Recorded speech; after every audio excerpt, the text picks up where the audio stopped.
The only thing more stressful than Christmas shopping with your mother-in-law is not knowing how to jack your trailer up when you have that flat tire. Well, we're gonna fix that today. If you drive any miles, at some point, unfortunately, you're gonna have a flat tire, whether that's on your tow vehicle, on the unit you're towing, or maybe even both in worst case scenario, but it's going to happen. I've had plenty of flat tires over my years and miles, and that's kind of what prompted this. We just took a long trip kind of into the mountains, kind of away from civilization and away from cell phones, which is kind of where I like to hang out. If you're like that, raise your hand. So you need to make sure that you're prepared, but it may be just running up and down the highway, and that's the other thing we've seen. It's really hot right here where we're at. We've been 105 plus for the last several days and gonna be hot.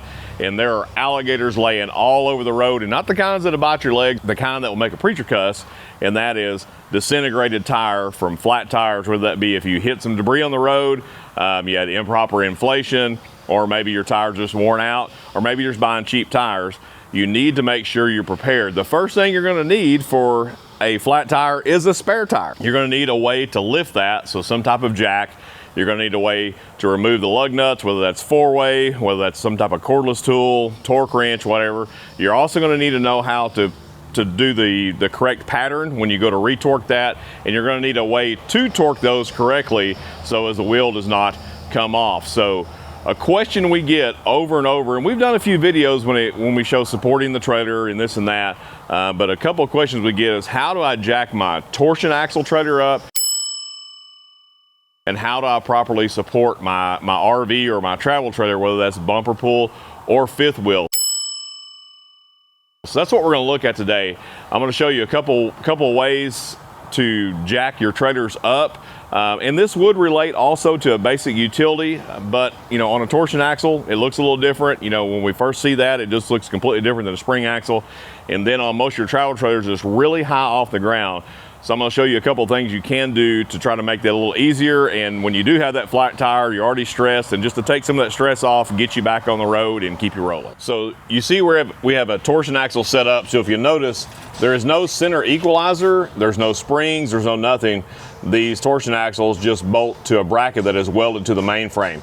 Some manufacturers are nice enough to put this piece of angle, and that is technically a jack point. You have a couple of options there. We do utilize this in the shop when we're on good flat surface. If it's not a super heavy trailer, we'll put a floor jack there and jack it up. If your floor jack is not too wide, so it has clearance between the tires, or if you don't have a narrow spread on your axles, you can utilize that. But in most cases, I recommend just using the frame. So we'll slip underneath here, and my camera skills are not the best on a good day. So you can see the torsion bracket here, and you can see the main frame of the trailer. You can jack directly on this bracket, and you can jack directly on the frame. Most of the time, I like to jack directly to the frame to lift the unit, but if the scenario is different, you can go up underneath here. But a lot of times, if you have a flat tire, there's not enough clearance in between the ground and the bracket to get a jack underneath it, unless you have some type of low profile jack. So I really prefer to go to the main frame, and that's what we're going to show next. And a quick disclaimer here, most of the time you're not going to be changing a flat in the shop on perfectly level concrete surface. You're going to be on the side of the road, you're going to be out in the middle of nowhere, you're going to be on a busy highway, you may be in the mud, the blood, and the beer, you may be, who knows where you're going to be.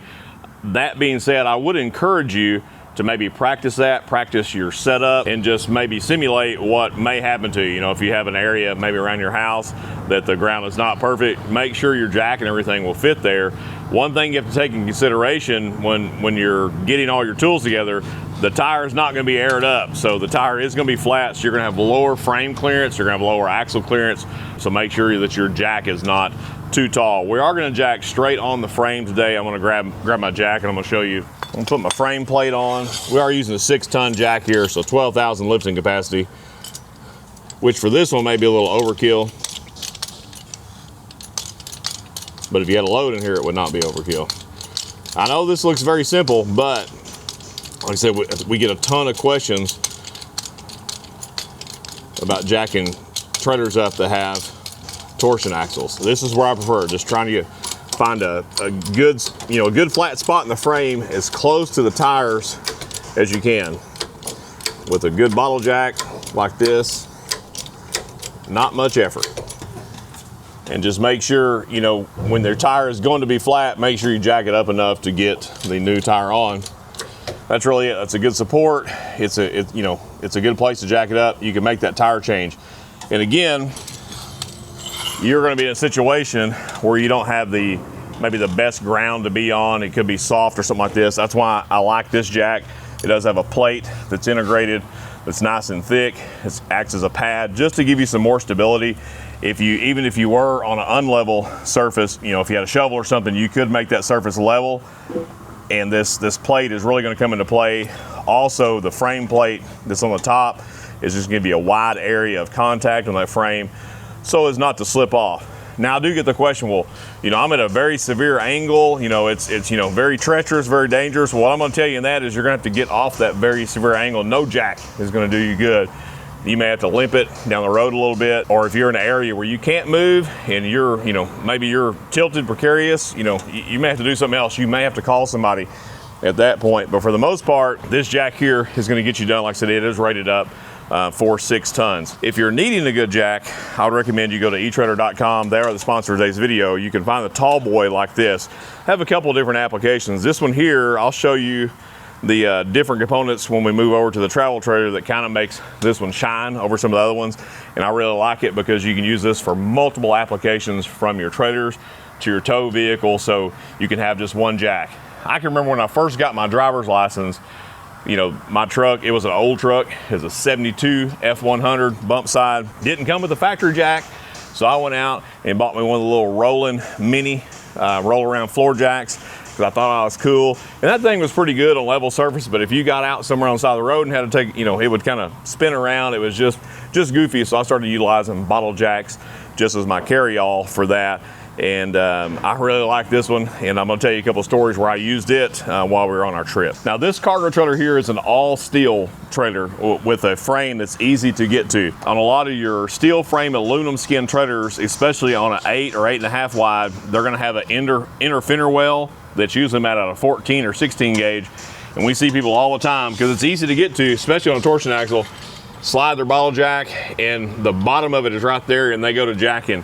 Do not do that if you have a lighter weight all aluminum trailer that is not a jack support. If you'll go a little farther under, sometimes maybe 8 to 10 inches, you'll find the main frame. That is just a boxed in fender well that's made out of thin sheeting. And if you try to jack it up, it will collapse that fender well, cause it to bulge, and actually cause it to get into the tire. We actually have one here on the yard right now. We'll show a picture of it that they've done that. It's got some other issues too, but that compounded their issue and is causing inner sidewall rub. That's going to cause the tire to come apart. So don't do that. Make sure you're on the main frame. You may have to look up underneath there, but that's where it's important to do your homework before you have the flat tire, just to have a game plan of what you're going to do. So here we have an aluminum skin, lighter weight trailer, and this has actually been jacked up in the wrong spot. While it's easy to put the jack right there, you can see here on the fender well, which is made out of just thin sheeting, someone tried to jack it up, collapse the fender well, causing it to bulge out.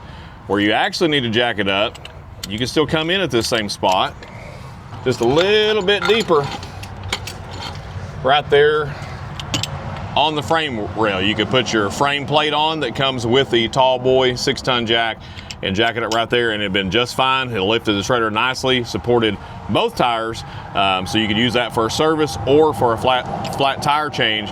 Just don't do it on this. It's going to cause you, could cause you some horrific damage on there, so just don't do it. And now, in my opinion, this is where the tall boy, this jack, really shines. For taller vehicles where you need some more lifting capacity, where you've got a lot of ground clearance, from fifth wheels to bumper pulls. Even some of your, some of your smaller pop-up campers, some of those are getting taller, especially if they're any of the Overlander or any of that kind of stuff. Also the tow vehicle, if you have a 4-wheel drive Jeep or something like that, where you have some higher clearance, many times the bottle jack, if when I've used those over years, I've carried some wooden blocks around me, and while that will work, it's just, it's not for every application. And I either have too many blocks or not enough blocks if I have them screwed or nailed together. That's where this is pretty handy. It has several extensions that can get you a lift height of about 37 inches or so.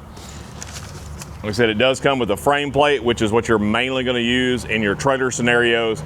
but it also comes with a cradle. You can use this if you were lifting an axle, say like on a Jeep, your four-wheel drive tow vehicle or something like that. It's pretty handy.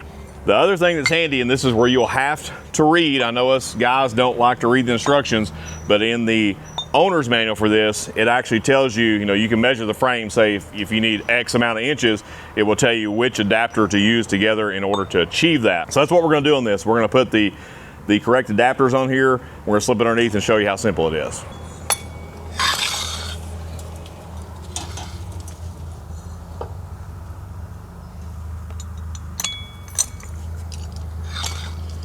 So I like to get as close to the hanger, whether you're on the front or rear axle, close to the hangers you can get.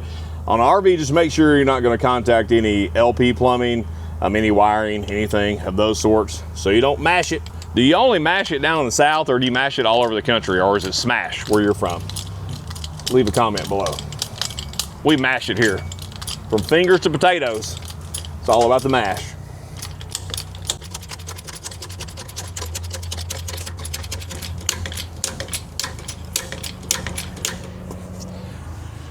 That's really it. Little effort, very stable, and you have multiple adjustments. So that's why I like this jack. If you have more than one trailer, whatever that may be, you can leave this in your tow vehicle, or if you have multiple tow vehicles, get you a couple of them. They're affordable and they're just handy dandy. I've quickly become a huge fan of this. I took this on the trails with us. A lot of the places we were at were 40, 50 miles from a paved road, rocky. I figured we're gonna have a flat. That's just my luck. I will tell you, didn't have a flat on any of those places. I did, however, use it on our buggy because we ended up carrying a little more payload than what I had calculated, and we were bottoming out. So I used this jack with the cradle to raise our buggy up and to crank my suspension up so I'd quit bottoming out, so it's pretty handy. But where I did end up utilizing this on our little utility, we come down a mountain pass, and it was about time to pull over for a break, and I got out and I looked at my left rear tire on my trailer, and I was like, looks a little low. So I went up and felt the sidewall. It was pretty warm, and I had a nail in it. So I didn't pick up any issues on all the rough roads. I picked it up on a nice smooth highway, picked the nail up.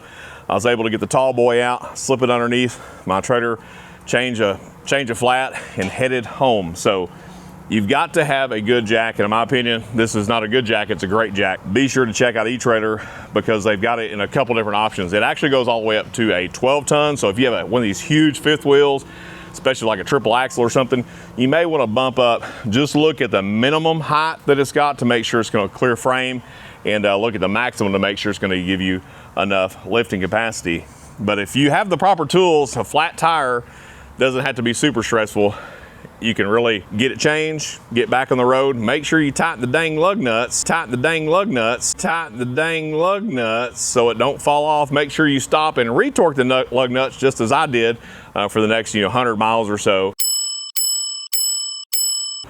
just to keep yourself rolling. So I think it's a very good investment that you can put along with whatever type of torque wrench you're going to use, four-way torque stick, whatever they may be. Put this in your toolkit so that you're prepared when you're moving down the road.